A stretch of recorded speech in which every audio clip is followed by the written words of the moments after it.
हर व्यक्ति के जीवन में सफलता बहुत ही ज़रूरी है, लेकिन सफलता की राह आसान भी नहीं है। इसके लिए कठिन श्रम और हमेशा मोटिवेट रहना ज़रूरी होता है, क्योंकि मोटिवेशन के बिना लक्ष्य तक पहुंचने के पहले बीच रास्ते में ही लोग हिम्मत हार जाते हैं। तो खुद को हमेशा उत्साहित रखने के लिए लोगों को प्रेरणादायक विचारों और मोटिवेशनल कहानियों की ज़रूरत होती है। कहानियाँ अपने आप में बहुत शक्तिशाली होती हैं। अब दो राज्यों के सम्राटों के बीच युद्ध की तैयारी जोरों पर चल रही थी और दोनों सम्राट एक विख्यात संत के भक्त थे। और दोनों सम्राट बारी बारी अलग अलग समय पर संत के पास पहुँचे। पहले सम्राट को संत ने आशीर्वाद देते हुए कहा कि तुम्हारी जीत निश्चित है। दूसरा सम्राट जब संत के पास पहुंचा तो संत ने कहा कि तुम्हारी जीत होने में दुविधा है।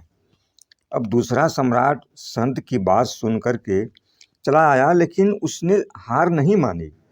उसने अपने सेनापति को बुलाकर कहा, हमें आपकी मेहनत और पुरुषार्थ पर पूरा भरोसा है और आज से और अभी से जोर शोर से अपनी तैयारी शुरू कर दो।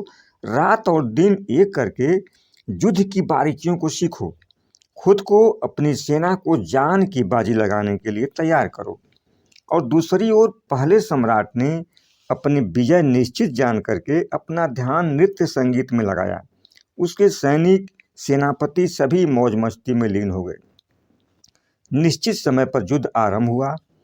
पहला सम्राट, जिसको जीतने का आशीर्वाद मिला था कि उसकी जीत निश्चित है, वह युद्ध हार गया, क्योंकि उसके सैनिकों ने युद्ध का अभ्यास ही नहीं किया।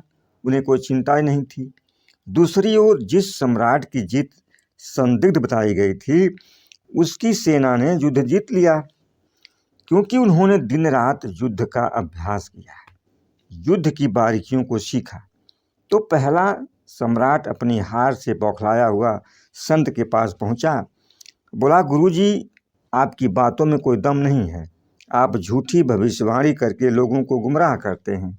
संत मुस्कुराते हुए बोले, राजन, बौखलाने से कोई फायदा नहीं है।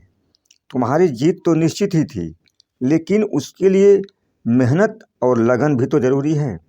भाग्य हमेशा उसी का साथ देता है, सफलता उसी को मिलती है जो हमेशा अपने कर्म करते हुए बिना रुके, बिना थके अपने लक्ष्य की ओर आगे बढ़ता है। संत की बात सुनकर करके हारा हुआ सम्राट लज्जित हुआ। उसने संत से माफ़ी मांगी।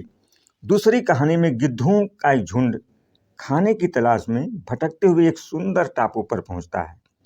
वो जगह उनके लिए बहुत बेहतर लगी, क्योंकि चारों तरफ खाने के लिए मेढक, मछलियाँ और भी दूसरे जीव थे। और सबसे बड़ी बात यह थी कि वहाँ उन गिद्धों का शिकार करने वाला कोई जंगली जानवर नहीं था। वे बिना किसी भय के वहाँ रह सकते थे। तो सभी गिद्ध बहुत खुश हुए, इतनी सुंदर जगह मिल गई, अब तो बिना किसी मेहनत के बैठे बैठे खाने को मिलेगा। और सभी गिद्धों के दिन मौज मस्ती में बीतने लगे। लेकिन गिद्धों के झुंड का सबसे बूढ़ा गिद्ध जो था, वो खुश नहीं था। एक दिन अपनी चिंता जाहिर करते हुए बोला, देखो, हम गिद्ध हैं और हमें हमारी ऊंची उड़ान और अचूक वार करने की ताकत के लिए जाना जाता है। लेकिन जब से हम यहाँ आए हैं, हम अपने आराम की वजह से अपने मूल स्वभाव को भूल गए हैं। ऊंची उड़ान तो दूर की बात है, अधिकतर गिद्ध तो कई महीनों से उड़े तक नहीं। आसानी से मिलने वाले भोजन की वजह से हम शिकार करना भी भूल रहे हैं। ये हमारे भविष्य के लिए अच्छा नहीं है। इसलिए मैंने फैसला किया है कि मैं इस टापू को छोड़ करके वापस उन्हीं पुराने जंगलों में लौट जाऊंगा। अगर मेरे साथ कोई चलना चाहता है तो चल सकता है। तो बूढ़े गिद्ध की बात सुनकर बाकी गिद्ध हंसने लगे। किसी ने उसे पागल कहा तो किसी ने मूर्ख कहा। बेचारा बूढ़ा गिद्ध अकेले वापस लौट गया। कई वर्ष बीत गए। बूढ़े गिद्ध ने सोचा, पता नहीं कितने दिन जीवित रहूं, क्यों न एक बार चल कर के अपने पुराने साथियों से मिल आऊं। लंबी यात्रा करने के बाद जब वह बूढ़ा गिद्ध उस टापू पर पहुंचा तो वहां का दृश्य बड़ा दर्दनाक था। अधिकांश गिद्ध मारे जा चुके थे और जो बचे थे बुरी तरह से घायल थे। वो सब देख करके चौंक गया। उसने पूछा, कि यह सब कैसे हुआ।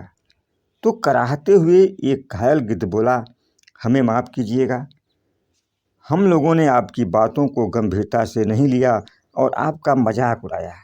हुआ यह कि आपके जाने के कुछ ही महीनों बाद एक बड़ी सी जहाज़ इस टापू पर आई और चीतों का एक झुंड छोड़ करके चली गई।